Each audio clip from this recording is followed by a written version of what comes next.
Sige mga kapatid, tayo po ay sumandaling manalangin. Amang makalangit, tayo po ay samahan nyo sa aming pong pagtanggap ng inyong salita. Pangunahan niyo po kami, kakinang Ama, kayo po ang magpahayag sa amin. Sa pangalan ng Panginoong Jesucristo, Amen. So sa Roma chapter 8, mga kapatid, atin pong itutuloy ang pagbasa. Romans chapter 8, basahin po natin ang verse 18. Romans 8, verse 18. So ang sabi po rito, may nakalagay mga kapatid sa ating mga Biblia, no? Sabi po rito, sapagkat napatutunayan ko na ang pagtitiis sa panahong ito ay hindi karapat-dapat maitumbas sa kaluwalhatian na mahahayag sa atin.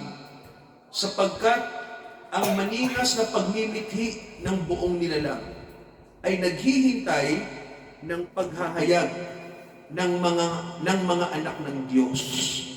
Sapagkat ang buong nilalang ay nasakop ng kawalang kabuluhan. Hindi sa kanyang kalooban, kundi dahil doon sa sumakop sa kanya sa pag-asa. Na ang buong nilalang naman ay magiging malaya mula sa pagkaalipin ng kabulukan sa kalayaan na maluwalhati ng mga anak ng Diyos. Purihin po ang mga salita na ating nabasa, mga kapatid, no? Dito po sa salita ng Diyos. Mga kapatid, mapalad po ba kapag tayo po ay na-born again? Mapalad po ba? Yes. Sabihin na po natin, blessed. Yan. So sabihin natin sa mga kapatid natin na malapit sa atin, you are blessed. Sabihin natin. You are blessed. You are blessed. Yan, no? Ibig sabihin, mga kapatid, mapalad ka. No? Alam niyo po ba yung salitang mapalad? Higit pa yan sa swerte ka. No? Ibig sabihin, ikaw ay pinagpala. Yan. So, mayroon pong sinasabi sa Bible, mga kapatid, no, na pagpapala na darating sa atin. Amen po ba? So, gusto niyo po bang pagpalain?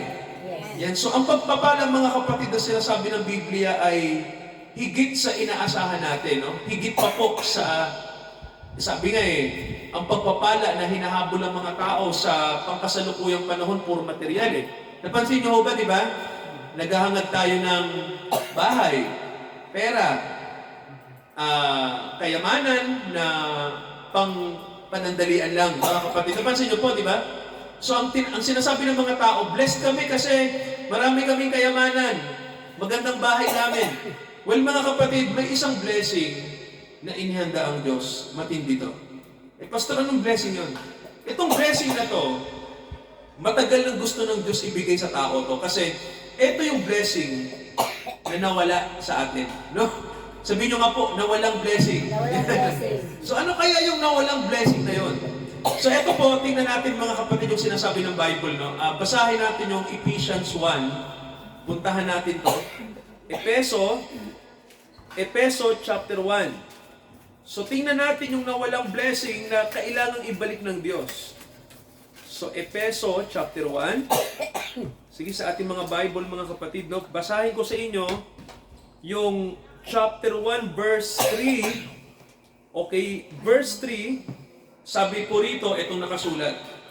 Purihin nawa ang Diyos at Ama ng ating Panginoong Jesucristo na siyang nagpala sa atin ng bawat pagpapalang ukol sa Espiritu sa langit kay Kristo.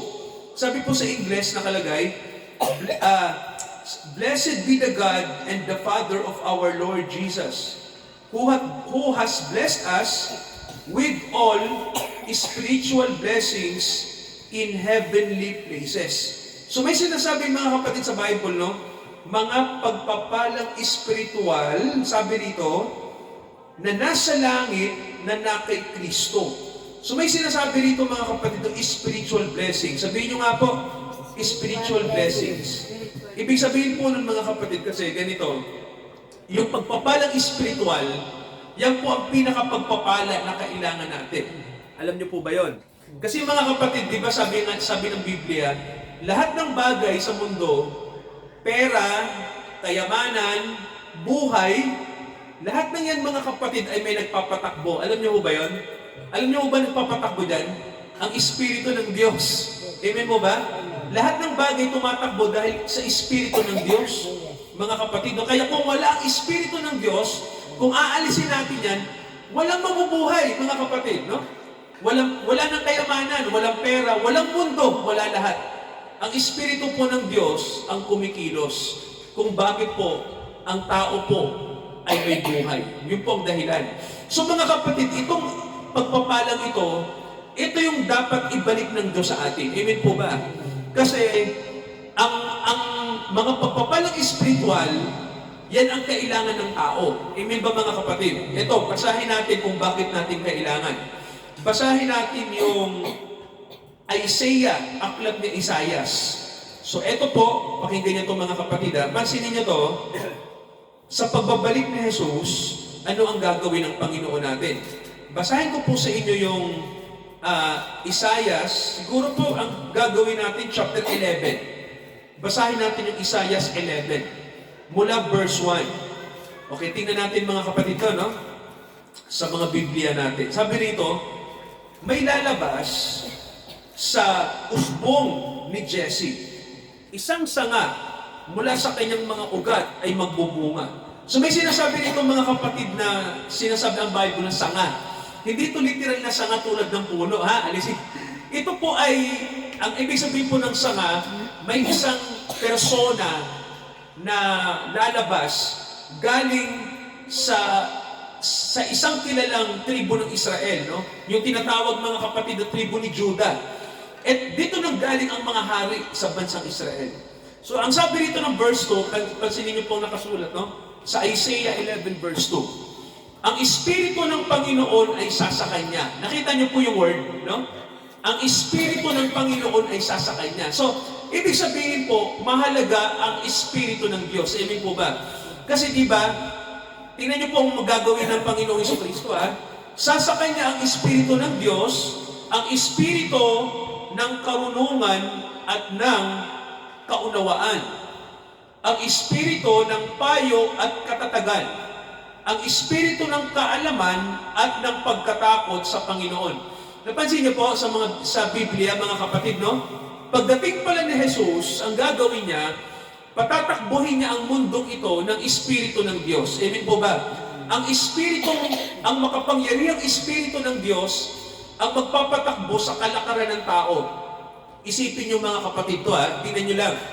Sino po ba ang pauupuin ng Diyos sa pamamahala kapag dumating na si Jesus sa mundo? Sa palagay niyo po, sino ang uupo sa mga pamamahala? Sino ang magiging mayor natin? Sino ang magiging presidente natin? Alam niyo ba kung sino?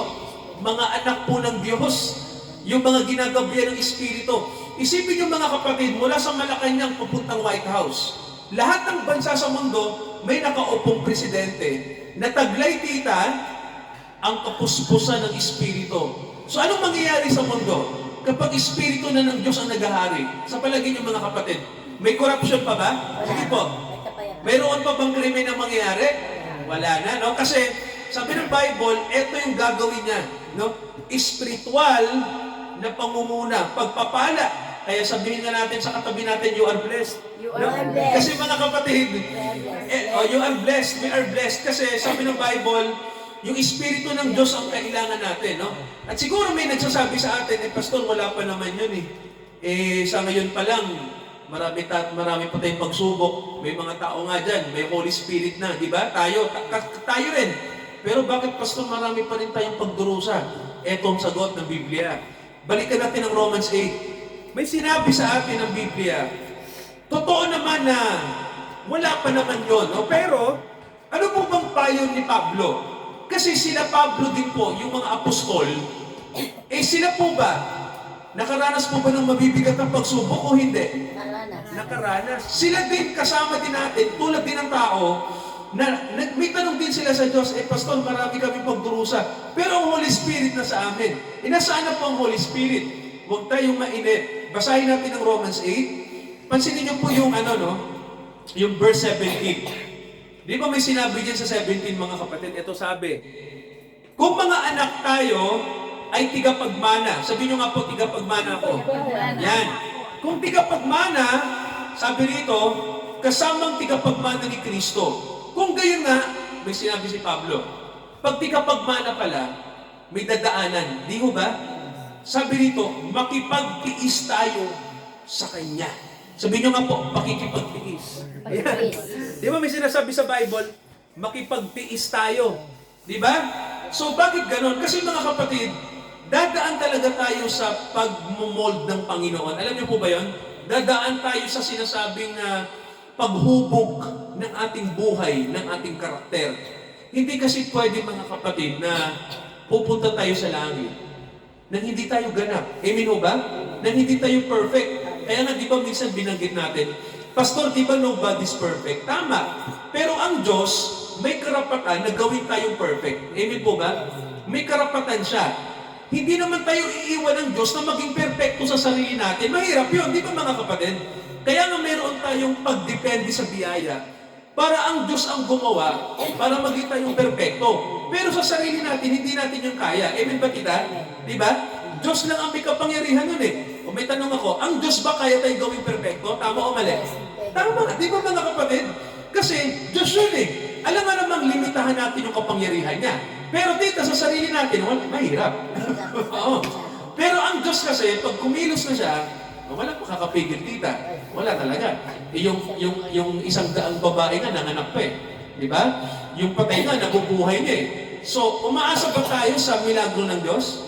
Opo, mga kapatid, no? Naniniwala po ba kayo na yung mga imposible, pwedeng gawin ng Diyos sa posible? Natural. No? So, hindi ko pwedeng limitahan ang Diyos. Tama mo ba? Pagdating sa gagawin niya. So, di ba ang sabi rito, makipagtiis tayo. Ibig sabihin mga kapatid, kailangan nating dumaan sa sinasabi ng Biblia na paghubog ng Diyos. Kasi may sinasabi sa Bible na may darating na biyaya sa mundo. Hindi po ba? Ano po yun? Babaguhin ng Diyos ang lahat ng bagay. Lahat ng bagay sa mundo, pangungunahan ng banal na Espiritu. So pag nangyari na po yan, dito na tita, papasok yung sinasabi ng Biblia na kapayapaan ng mundo. Amen po ba?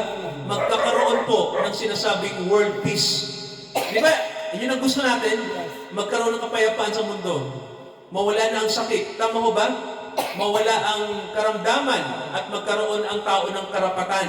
Alam niyo po, lahat ng yan mangyayari po sa millennium. Pero may magtatanong sa atin, Pastor, yung bang millennium na yan, ano po ba yan? Yan po ba yung panahon? Opo. Hindi pa po yan tita yung bagong langit at bagong lupa. Wala pa tayo ron. Sinasabi lang ng Biblia na gagawa ang Diyos ng paraan para ang mundo ay magkaroon ng kapayapaan ng 1,000 taon. Alam niyo ba na hindi pa nangyayari yun? Wala pang nangyayaring ganon. Kasi sino yung unang tao sa mundo? Sino yung unang tao? Tama. Anong taon namatay si Adan? Anong edad? Alam niyo kung ano? 900, basahin natin ang Bible. 930 years na nabuhay si Adan. Sige nga, tingnan natin mga kapatid. Genesis, basahin natin yung buhay ni Adan. Okay, Genesis. Okay, eto po, basahin natin yung, yung isang verse dito.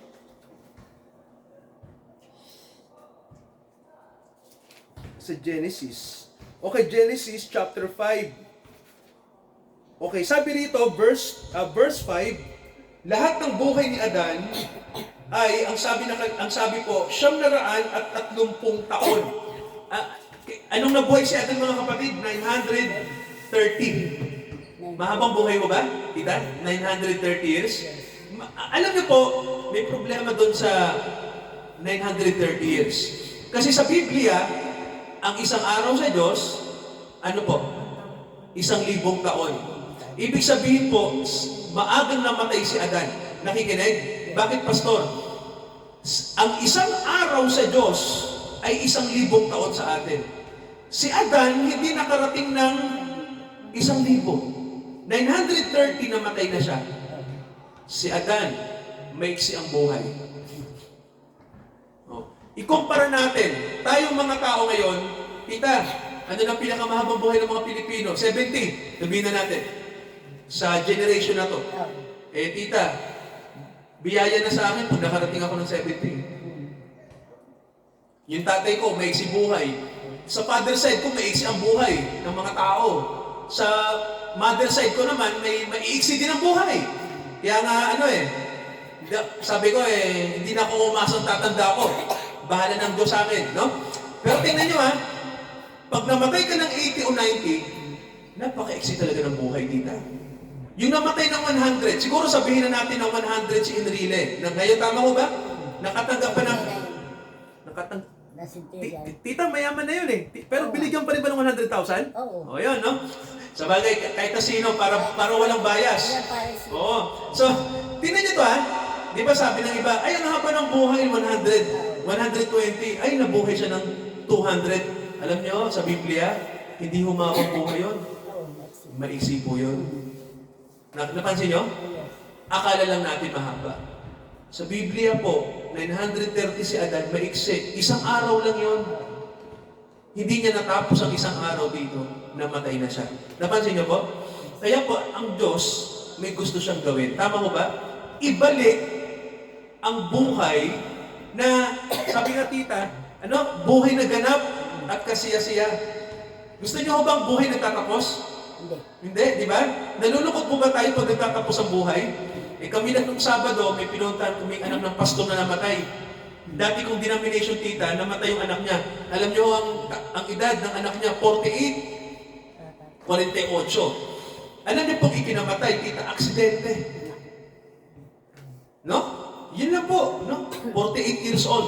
Naalala ko rin po, meron din akong kabataan noon, namatay sa motor kita, banggaan, sa Nueva Ecija. Head-to-head collision. O, anong edad nun? Mga around, mga 32 lang. Mga ganun, 32, 33, no? So kung titingnan nyo, iksi ng buhay Sa totoo lang mga kapatid, yun ang napaka-iksi talaga, no? At yung 100 na buhay, maiksi din po yun. Hindi rin po mahaba yun. Ang totoo ng mga kapatid, walang mahabang buhay sa atin. Lahat tayo ay nasa kamatayan talaga. Yun ang totoo, no? Kaya nga ang Diyos, may gusto siyang gawin sa atin. Amen po ba? Habang tayo po ay nandito sa mundo at nasa maiksing buhay tayo, may gusto siyang ipaalala sa atin. Ibabalik niya ang buhay na ganap. Di ba mga kapatid? Balikan natin ang Roma. Puntahan natin. Romans 8. Sabi rito mga kapatid, anong sabi rito ng Romans 8? Verse, kung babasahin natin, okay? Basahin natin ang verse 18. Okay, yung binasa natin kanina, Roma 8:18. Sabi rito, nakalagay, napapatunayan ko na ang ating pagdurusa sa pangkasalukuyang panahon, nakita niyo po yung Bible, no? Yun na po, pagdurusa, kung tatagalugin natin ang nakalagay mga kapatid, aking tinitiyak ko sa inyo na yung mga pagdurusa natin sa pangkasalukuyang panahon ay hindi natin maikukumpara, sabi ni Pablo, sa mga pagdurusa, sa mga kaluwalhatian na. Yan, no? Sa kaluwalhatian na darating sa mga anak ng Diyos. Nakita niyo po yung word, no? For the glory which shall be revealed in us. Mga kapatid, mayroon palang darating na kaluwalhatian sa tao. Nakita niyo po? So may tanong, mahal ba ng Diyos ang tao? Yes. Mahal niya, di ba? Kasi sabi, bibigyan niya ang tao ng kaluwalhatian. So mga kapatid, hindi natin maikukumpara daw yun, tita, sa pangkasalukuyang buhay natin na puro pagdurusa. Nakita niyo po? Yes. Ito lang, tingnan niyo kung bakit tayo nagdurusa. Nagsisikap tayo na maging malusog, tama ko ba? Ito, tingnan niyo mga kapatid ko, kung bakit tayo nagdurusa. Yung mga kinakain natin, may chemical, wala? Meron. Di ba't nagsisikap tayo na maging maayos? Yung ating mundo, puno ng korupsyon, tita. Di ba? Gusto mong umayos, yung mga tao sa paligid mo, ayaw umayos. Anong gagawin natin? Di sama-sama tayong nagdurusa. Di ba, tita? O parang ganito lang.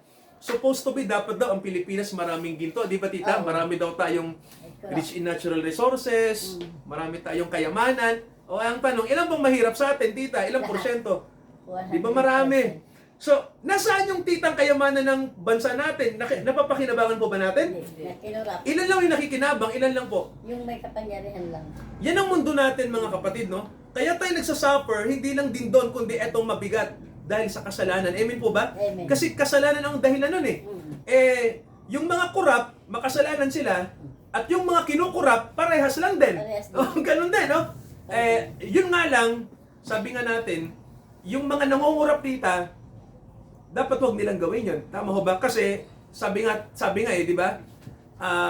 May mga kasalanan na isisisi ng Diyos sa'yo sa panahon ng ng paghukom. Sabi ng Biblia, tita, no? Di ba sabi, ano man ang iyong pinamuhay sa mundo, yun ang ipanghuhukom ng Diyos sa'yo. Kaya nga yung mga nangungurap, sa mga kurap na, tulad natin, ang may korupsyon na yung puso natin, kinukurap pa tayo, matindi yung hatol sa mga taong to. Ganun po yun, ano? Di ba sabi nga, sa gawa, di ba, sa panahon ng paghuhukom, sa iyong ginagawa, hahatulan ka ng Diyos. Kaya mga kapatid, tingnan nyo matindi yung pagdurusa ng mundo, no? Dahil sa kasalanan. Kaya nga, iniisip natin na, meron pwede bang may gawin ang Diyos dito, no? Na matigil tong kabalbalan ng mundo, no? Ganon. Ako rin, nag-iisip noon ako meron ba? May plano pa ba ang Diyos sa atin? Sa balagay niyo mga kapatid, may plano pa ba?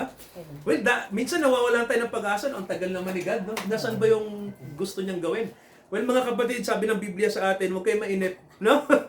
Kasi ang sabi rito nakalagay, sabi ni Pablo, ako patutunayan ko sa inyo, na yung kaluwalhatian na darating sa atin, hindi maikukumpara. Kaya nga, alam niyo kung bakit hindi pa dumarating, tita, ang Panginoong Jesucristo? Pero malapit na, pero bakit hindi pa siya dumarating?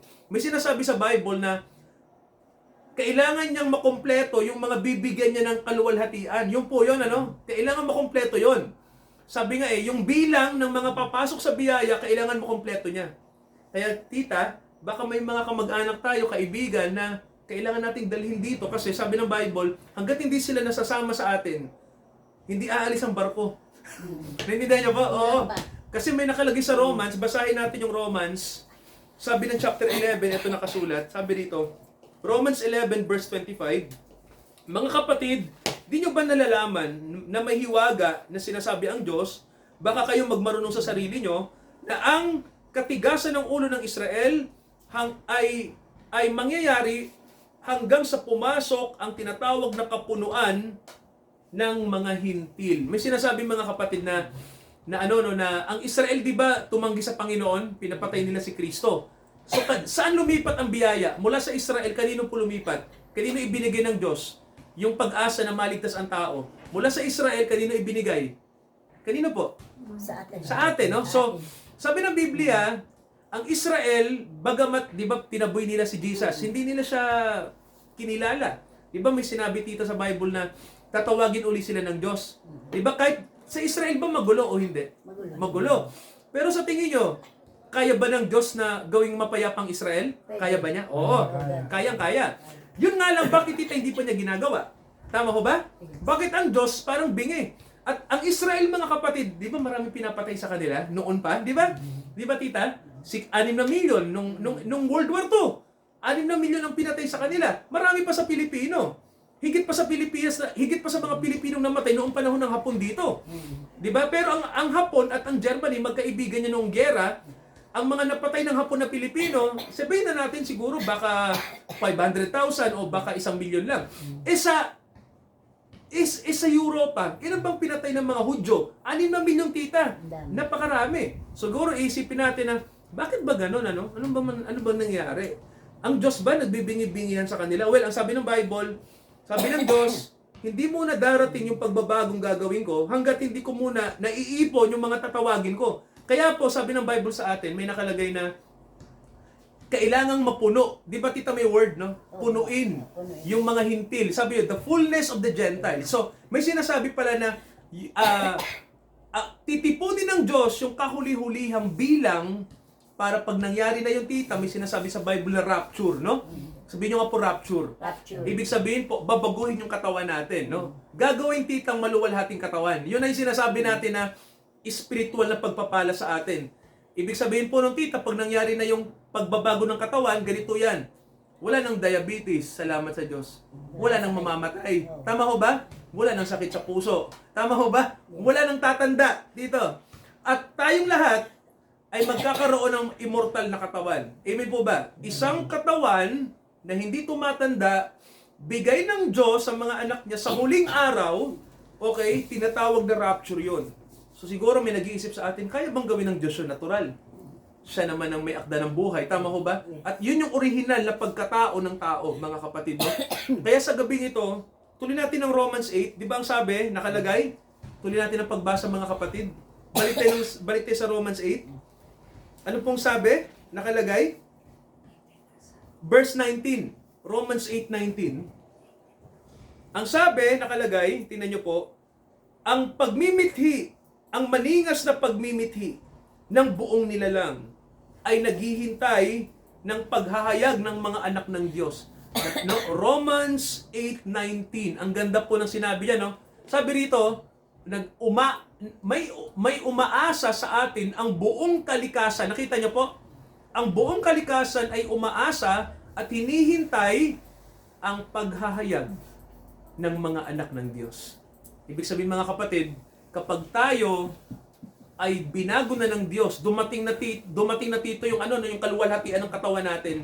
Alam niyo ang mangyayari, mga kapatid, sabi ng Biblia, pag dumating na, ang mundong ito ay dadanasin yung matitinding pagsubok. Di ba tita, bago ang pagbabago, ano muna? Bago ang pagbabago, anong dumarating muna sa mundo? Mga pagsubok. Mga pagsubok. Ganun po yun, no? Oo. Ang pagsubok sa mundo, lalaganap na. Kasi ang gusto ng Diyos, linisin ang mundong ito. Maalis ang lahat ng korupsyon. Kaya mga kapatid, ihanda natin ang sarili natin, no? Kasi alam niyo po kung ano, malapit na po yung mangyari. Malapit na po yan, no? At yung katawan natin na inihanda na ng Diyos, malapit na pong ibigay yon, no? Sana abutan natin. Kung hindi man mga kapatid, malapit na tayo doon sa finish line. Amen po ba? Malapit na. Sabi nga nila 2025, ang katapusan ng huling jubilee sa Bible. Alam niyo ba yon? Ngayon, alam niyo na, no? Ang huling pagdiriwang ng araw ng kalayaan sa Bible, 2025 matatapos. O tita, tapos na. Babalik na tayo sa 1 uli. Balik una. So, kung titingnan nyo, no? Wow, totoo, pastor. Oo, totoo. Ang huling kalendaryo ng Bible, magtatapos sa 2025. Pero hindi ko sinabi na paghuhukom na yon. Wala pa po, no? Ang sabi ng Diyos, pag natapos na yung kapunuan ng mga hintil, malapit na. No? Itong mundo, babaguhin na. Kaya mga kapatid, habang may panahon, dapat nating sabihin sa mga tao na sampalatayan na muna si Jesus, may chance pa tayo. No? Huwag natin baliwalain kasi mga kapatid. Time will come, lahat ng nandito sa mundo, babaguhin ng Diyos yun. Magkakaroon ng transformasyon. Asahan natin yun. Mag-pray tayo mga kapatid. Okay. Ating idulog sa Diyos.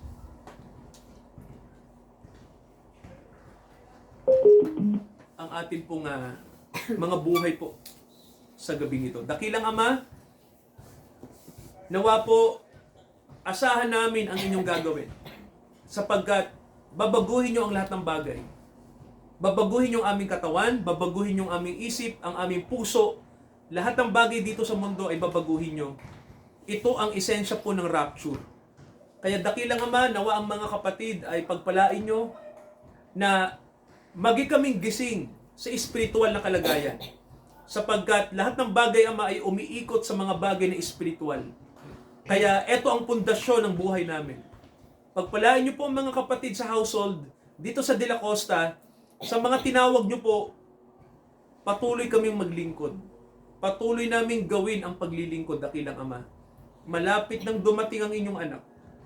Nakalaan na po ang korona nyo sa lahat ng mga hinirang na nakipagtiis kasama ang inyong anak. Tsinaga ang paglilingkod sapagkat hindi ito ayon sa aming performance. Dahil ito'y biyaya nyo sa amin, kaloob nyo ito na wala kaming inambag. Ito ay totally grace. Biyaya sa amin. Nawa Ama, pagmalaki namin ang inyong biyaya. Dahil sa biyaya kaya kami naligtas. Dahil sa biyaya may pag-asa kami. Napupunta kami sa kaharian nyo. Pag ang aming katawan ay kinuha nyo na po. At may pag-asa kami sa future.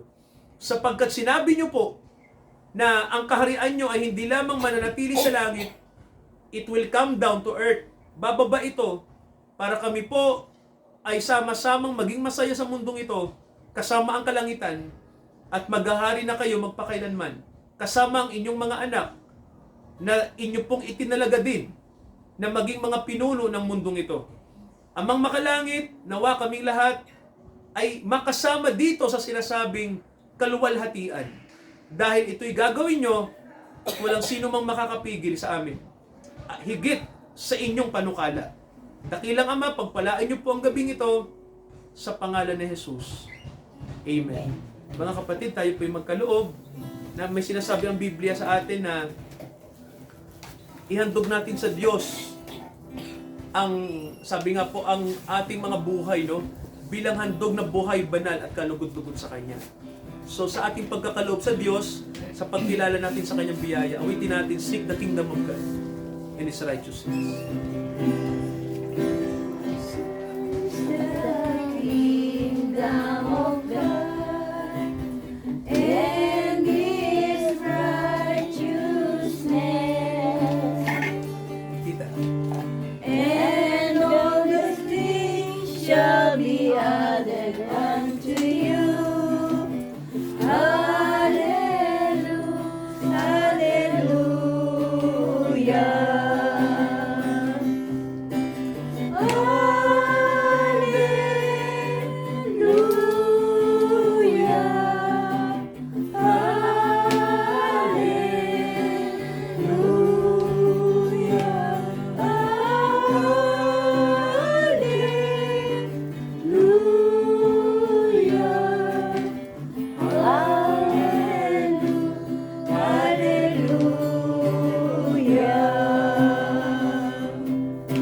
seek ye first the kingdom of God and His righteousness, and all those things shall be added unto you.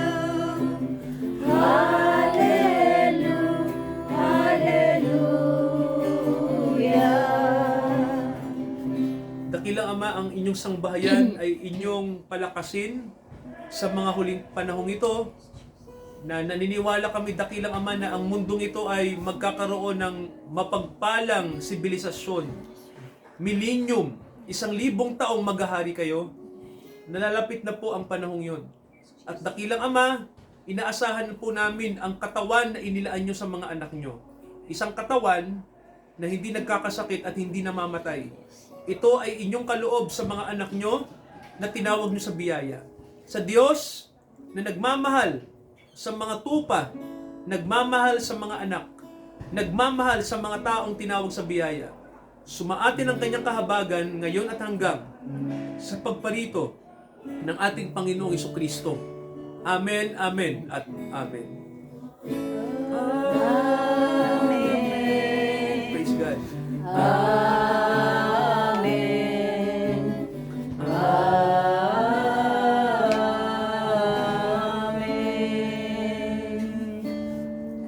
Puri ng Diyos, mga kapatid. God bless sa ating lahat. Magandang gabi po.